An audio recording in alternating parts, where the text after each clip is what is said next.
Husband আজকে surprise দিল। হঠাৎ এমন একটা জায়গায় নিয়ে গেল যেখানে আমি ছোটোবেলা থেকে কখনো যাইনি। বড় বড় লোকেরা সেখানে উপস্থিত, আমি তো কখনো ভাবিনি যে এদের সাথে দেখা হবে জীবনে। ব্লগটা আজকে এখান থেকেই শুরু করলাম। আজকে একটা নেমন্তন্ন বাড়ি আছে, সেখানে যাচ্ছি। ওয়েলকাম টু রানুর বর্দির চ্যানেল। রানুর বর্দির চ্যানেলে আপনাদের সকলকে স্বাগত। তো সকাল সকাল আমার কাজ শুরু হয়ে গেছে, রান্না বসে গেছে ওদিকে। আজকে ফ্রিজটাও পরিষ্কার করছি। মাসে দুবার আমি অবশ্যই ফ্রিজ পরিষ্কার করি, নাহলে ফ্রিজের মধ্যে যে ময়লাটা স্মেল ছাড়তে শুরু করে দেয়। প্রত্যেকটা জিনিস ভালো করে পার্ট বাই পার্ট করে ধুয়ে আবার সেম সবজিগুলো রেখে দিই। দেখুন আমার সব ভরা হয়ে গেছে, ফ্রিজটা আমার গোছানো হয়ে গেল। এই যে, তো চলুন আজকে একটা রেসিপি দেখাই। সব রান্না হয়ে গেছে, তারপর আবার হাজব্যান্ড লইটা মাছ নিয়ে এসছে। এটা বাড়ির সকলেই খেতে ভালোবাসে, কিন্তু আমি অত ভালোবাসি না, তবু খাই ওদের পাল্লায়। তো পেঁয়াজ ভালো করে ঝিরিঝিরি করে কেটে নিয়েছি, সর্ষের তেলের মধ্যে পেঁয়াজ লঙ্কা দিয়ে দিয়েছি, আর এরপরে মাছটা দিয়ে দেবো। লইটা মাছ করার একটা বিষয় হলো, লইটা মাছটা কিন্তু ভেঙে যায়, সেই জন্য খুব সাবধানে করতে হয়।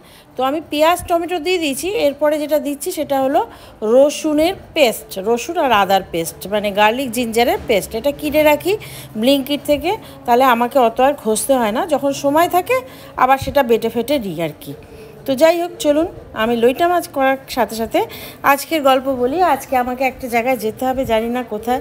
হঠাৎ করে হাজব্যান্ড বললো এক জায়গায় যাব, তুমিও ড্রেস আপ করে নেবে, কিন্তু আমার খুব একটা যাওয়ার ইচ্ছা নেই। বললো অনেক বড় বড় লোক আসবে, আর এই সমস্ত বড় বড় লোকদের আমি সবসময় অ্যাভয়েড করে সারা জীবন চলেছি। দেখুন এই যে জিরে গুঁড়ো, শুকনো লঙ্কার গুঁড়ো, গরম মশলার গুঁড়ো সব দিয়ে দিয়েছি। এটাকে না এবার ভালো করে কষাতে হবে। লইটা মাছের গুণ হলো আপনি যত কষাবেন আর কষিয়ে মশলাটা ভাজা করে তারপর লইটা মাছটা দিয়ে দেবেন। কখনো এর মধ্যে জল দিতে যাবেন না। আর যখন নাড়বেন না, খুব আস্তে আস্তে নাড়বেন, যাতে মাছগুলো না একটুতেই ভেঙে যায়। তো সেই জন্য আমি খুব আস্তে আস্তে মাছছি। যেটা বলছিলাম, আমি তারপরে হাজব্যান্ডকে বললাম যে না, আমার যাওয়ার ইচ্ছা নেই, আমি চিনি না জানি না তোমার লোক। তো বললো না চলো, ওরা খুব ভালো লোক, দেখলে ভালো লাগবে। তো কোথায় যাওয়া সেটা বললো না, শুধু বললো একটা কলিগসের ছেলের জন্মদিন, এরকম একটা কিছু বললো। তো মেয়ে বললো যেতে পারবে না, ওর কাজ আছে। তো রূপ গেল আমাদের সাথে আর কি। রূপকে বলা হলো যাওয়ার জন্য। এই যে কসুটি মেথি দিয়ে দিলাম লাস্টে, হলুদ আর কসুটি মেথিটা দিলাম। হলুদটা দিলাম কালারের জন্য, আর কসুটি মেথি দিলাম স্মেলটা ভালো হবে, আর কাঁচা লঙ্কা একটু এর মধ্যে ছড়িয়ে দিলাম। তো যাই হোক, হাজব্যান্ড বললো যখন, এখন একটু রেডি হতে হবে, সাথে লইটা মাছ রেডি। তো মুখটা দেখে আপনারা বুঝতেই পাচ্ছেন, আমার মুখে চপচপ করে নারকেল তেল লাগিয়ে রেখেছি, তেল লাগছে।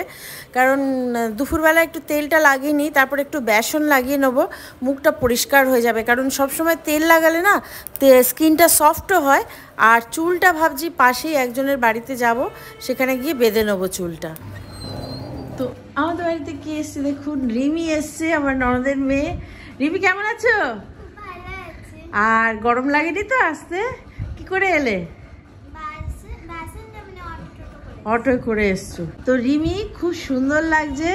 রিমি মেকআপ হবে তো? আজকে অনুষ্ঠান বাড়ি আছে, রিমি সাজবে, মেকআপ হবে। তো রিমি চলে এসছে খুব তাড়াতাড়ি আমাদের বাড়িতে, মায়ের সাথে এসছে। দাদা আসেনি রিমি? পরে আসবে। আর বাবা আসবে না। তাহলে রিমি বললো ওর বাবা আসবে না, দাদা আসবে পরে। অলরেডি রিমি আর আমার ননদ এসে গেছে। তো রিমি কি খাবে বলো, কোল্ড ড্রিঙ্কস না লস্যি?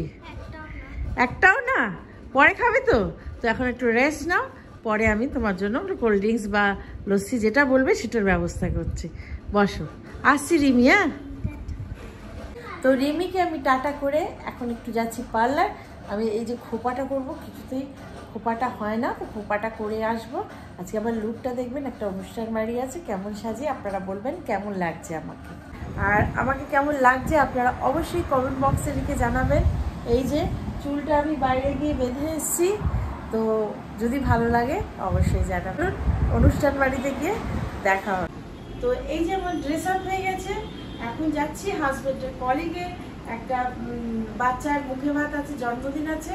তো আমি যাচ্ছি, রূপ যাচ্ছে, আর আমার হাজব্যান্ড যাচ্ছে, মানে আমার দেওরের ছেলে যাচ্ছে। চলুন ওখানে গিয়ে দেখা হবে। তো আমার লুকটা আজকে কেমন হয়েছে, এই যে পুজো নিচে ঘুরছে, আর আমার লুকটা কেমন হয়েছে অবশ্যই আপনারা কমেন্ট বক্সে লিখে জানাবেন। আজকে এই পর্যন্তই, চলুন তাড়াতাড়ি, দেরি হয়ে যাচ্ছে, দেখা হবে। তো হাজব্যান্ড একটা উবের ডাকলো, এই উবেরে বসে আছি আমি আর রূপ। আমার একদম যাওয়ার ইচ্ছা ছিল না, কিন্তু এতবার বললো সেই জন্য গেলাম। শাশুড়িও বললো যাও, এতবার বলছে না গেলে হয় না কি।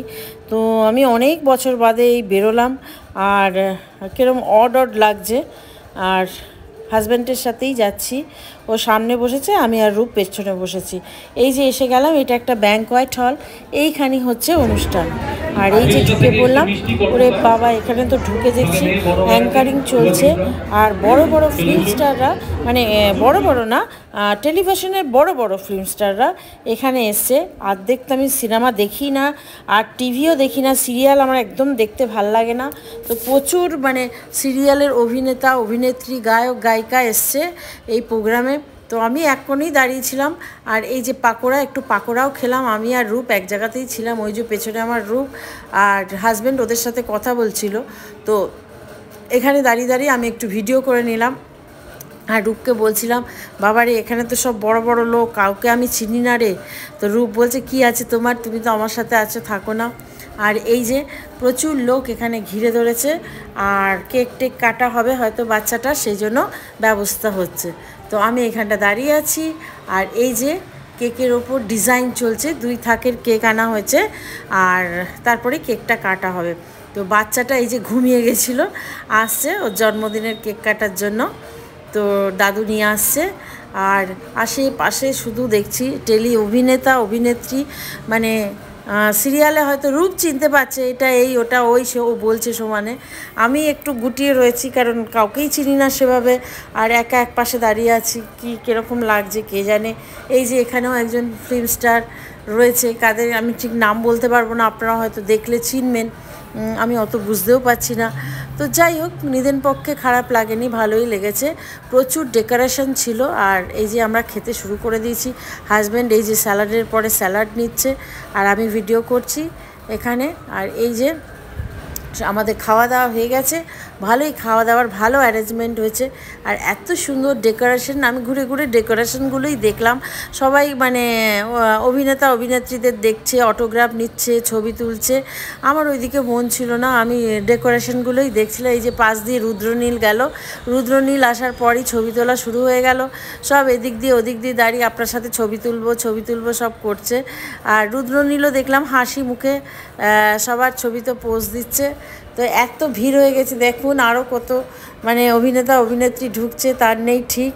আমি আমার ভিডিও করে যাচ্ছি, রূপ একদিকে দাঁড়িয়ে আইসক্রিম খাচ্ছে আর হাসছে আমার কাণ্ড দেখে, বলছে বৌমা তুমি এখন একা একাই ভিডিও করছো। আমি বললাম কী করবো বল।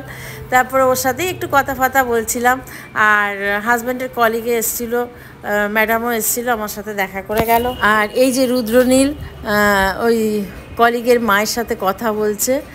আর নিদেন পক্ষে খারাপ নাই, কিন্তু বড় বড়ই স্টার তো এখানে, আমি এদের মধ্যে একটু বেমানানি ছিলাম। যাই হোক, আমার খারাপ লাগেনি, আমি ঘুরে ফিরে দেখছিলাম সব কিছু, আর যখন যেটা ইচ্ছা হচ্ছিল খাচ্ছিলাম, কোল্ড ড্রিঙ্কসও খাচ্ছিলাম। ফিরতে ফিরতে রাত্রির 11টা হয়ে গেল, আবার উবের বুক করে আমরা চলে এলাম বাড়ি। যাই হোক, খুব টায়ার্ড হয়ে পড়েছিলাম, আর অনেক রাতও হয়ে গেছিলো, রাস্তায় খুব জ্যামও ছিল, কিছু করার ছিল না। নিদেন পক্ষে ট্যুরটা খারাপ হয়নি, বহু বছর পর হাজব্যান্ডের সাথে বেরোলাম, খারাপ লাগেনি, কিন্তু কি করব, যেতে হলো। আমার যাওয়ার খুব একটা ইচ্ছা ছিল না, এটা মনে হচ্ছিল যেন বেমানান লাগছিল, মনে হচ্ছিল কি নাটক নাকি, কেন বলছে আমাকে যেতে। তো সব কিছু ভালো মনেই গ্রহণ করা উচিত আমার মনে হলো। তো আমি গেলাম, খারাপ লাগেনি, ঘুরেও এলাম, আর রূপও আমার সাথে ছিল সারাক্ষণই। যাই হোক, ফিরলাম আবার পরের দিনের কাজ। সকলে ভালো থাকবেন, সুস্থ থাকবেন, দেখতে থাকবেন রানুর বর্দির চ্যানেল।